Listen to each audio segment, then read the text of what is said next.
సమాచారం రావాల్సి ఉంది. అయితే ఇండిపెండెంట్ అభ్యర్థులు ఎక్కడ ఉన్నారనే సమాచారం ఇప్పటికీ ఎవరికి అంతు చిక్కని పరిస్థితి కనిపిస్తా ఉంది. అటు బీఆర్ఎస్ నాయకులు కొన్ని ప్రాంతాల్లో అయితే మెజారిటీ స్థానాలు మాత్రం అటు బీఆర్ఎస్ కాంగ్రెస్ మధ్యలోనే ఉంటుంది, కానీ కొద్దిగా హంగొచ్చే అవకాశం ఉన్న చోట బీజేపీ కూడా కీలకం కానున్న నేపథ్యంలో వాళ్ళు కూడా కొంత తొందరపడి వాళ్ళని కూడా సుదూర ప్రాంతాలకు తరలించారు. అయితే రాజు, క్యాంపు బాధ్యతలను ఏ ముఖ్య నేతలకి అప్పగించారో దానికి సంబంధించిన సమాచారం ఉందా రాజు? అయితే ఎక్కడికక్కడ ఇప్పుడు కాంగ్రెస్ కావచ్చు, బీఆర్ఎస్ కావచ్చు, బీజేపీ కావచ్చు, వారి వారి ఎమ్మెల్యేలు ఉన్న చోట ఖచ్చితంగా మీ స్థానాల్లో ఉన్నటువంటి మున్సిపాలిటీని మీరే గెలుచుకొని రావాల్సిందిగా వారి బాధ్యతలు పెట్టిన నేపథ్యంలో దుబ్బాక, ఉదాహరణకు దుబ్బాక చూసుకుంటే దుబ్బాక సంబంధించి దుబ్బాక మున్సిపాలిటీ దుబ్బాక ఎమ్మెల్యే కొత్త ప్రభాకర్ రెడ్డి వారి ఆధ్వర్యంలో ఇక్కడ నుంచి క్యాంపుకు తరలి వెళ్లారు. అదేవిధంగా సిద్దిపేట జిల్లాకు సంబంధించి గజ్వెల్ అయితే హరీష్ రావు చూస్తున్నట్టుగా మనకు సమాచారం ఉంది.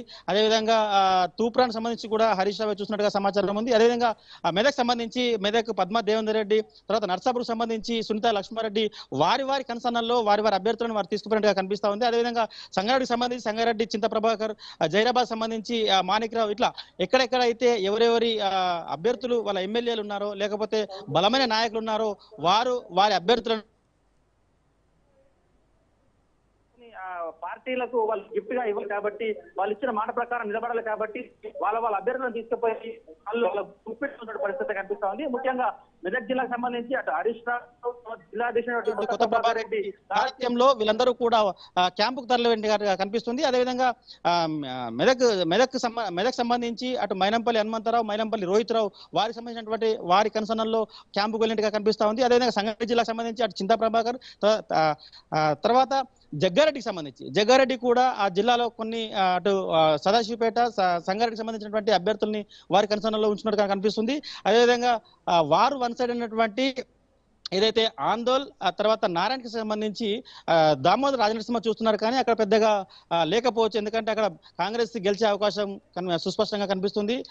కానీ జహీరాబాద్ తర్వాత కోహిరికి సంబంధించి అక్కడ కూడా కొంత బలమైనటువంటి పార్టీలు అటు బీఆర్ఎస్ కాంగ్రెస్ మధ్య పోటీ ఉంటుంది కాబట్టి అక్కడ కూడా కొద్దిగా జాగ్రత్త పడి ఎమ్మెల్యే మాణిక్ రావు కూడా వాళ్ళందరినీ క్యాంపుకు తీసుకెళ్ళినట్టుగా తెలుస్తుంది. అదేవిధంగా దామోదర్ రాజనరసింహ కూడా అక్కడ కొంత కన్నేసి వాళ్ళందరినీ ఎవరైతే ఇండిపెండెంట్ ఉన్నారో వాళ్ళను క్యాంపుకు తీసుకెళ్ళినట్టుగా కనిపిస్తుంది. మొత్తం మీద ఎక్కడెక్కడైతే వారి మున్సిపాలిటీలలో ఉన్నటువంటి అభ్యర్థులను వారి గుప్పిట్లో ఉంచుకొని వాళ్ళు క్యాంపుకు తీసుకెళ్ళినట్టుగా అయితే మనకు సుస్పష్టంగా కనిపిస్తుంది.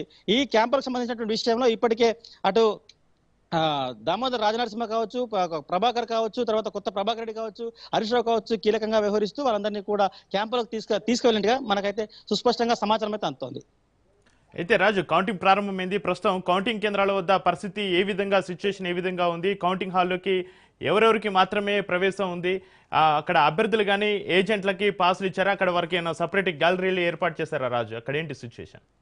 ముఖ్యంగా కౌంటింగ్ ప్రారంభమైంది, 8 గంటలకే ప్రారంభమైంది. చూసుకోవచ్చు మనము ఇక్కడ 3 అంచెల భద్రతా వ్యవస్థ, అటు పోలీస్ సిబ్బంది ఇప్పటికే కౌంటింగ్ ఏజెంట్ ఒక్కరిని మాత్రమే లోపలికి పంపించిన పరిస్థితి. అదేవిధంగా కౌంటింగ్ ఏజెంట్ అందరినీ కూడా ఒక అభ్యర్థికి ఒక ఏజెంట్ మాత్రమే లోపలికి పంపించారు. ఖచ్చితంగా పాసులు చాలా కఠినంగా పాసులు ఉంటేనే లోపలికి పంపించారు. తద్వారా మీడియాకు కూడా ఒక గ్యాలరీ ఏర్పాటు చేశారు. ఇది మనం సుస్పష్టంగా చూసుకోవచ్చు. ఇక్కడ పార్కింగ్ కూడా బయట ఏర్పాటు చేసి ఇక్కడి నుంచే చాలా క్లియర్ పరిశీలిస్తూ అందరినీ కూడా లోపలికి పంపిన పరిస్థితి. 3 అంచెల భద్రతా వ్యవస్థను ఏర్పాటు చేశారు. 2-3 సీఏలు ఉంటూ మిగతా వారు పోలీస్ సిబ్బందిని పెద్ద మొత్తంలో పెట్టుకుంటూ ఇక్కడ కౌంటింగ్ దగ్గర పటిష్టమైన బందోబస్తు అయితే ఏర్పాటు చేశారు. అదేవిధంగా కౌంటింగ్ ఏజెంట్ ఒక్కరు మాత్రమే లోపలికి వెళ్ళాలి, మిగతా వారిని లోపలికి పంపించేది లేదు.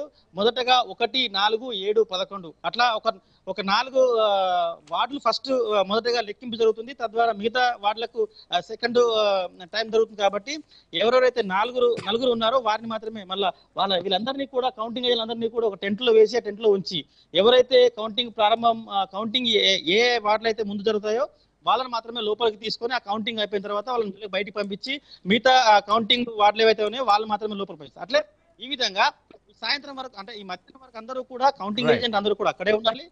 కౌంటింగ్ లో పూర్తి స్థాయి అయిపోయేంత వరకు కూడా చాలా పటిష్టంగా బందోబస్తు ఏర్పాటు చేసి చాలా కఠినమైనటువంటి ఇది ఇక పరిస్థితి. Right, thank you Raju.